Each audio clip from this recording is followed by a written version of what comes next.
വിപ്ലവ മണ്ണിൽ കനലോർമ്മയായി മുൻ മുഖ്യമന്ത്രി വി.എസ്. അച്യുതാനന്ദന്റെ സംസ്കാരം ഔദ്യോഗിക ബഹുമതികളോടെ ആലപ്പുഴ വലിയ ചുടുകാട്ടിൽ നടത്തി.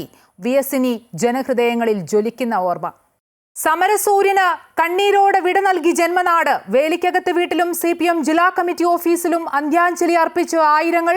ആലപ്പുഴ റീക്രിയേഷൻ ഗ്രൗണ്ടിൽ സഖാവിനെ കാണാനെത്തിയത് ജനസാഗരം.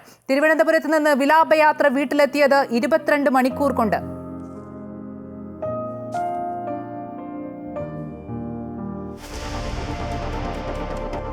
ഇന്ത്യ UK സ്വതന്ത്ര വ്യാപാര കരാർ നാളെ ഒപ്പുവെക്കും.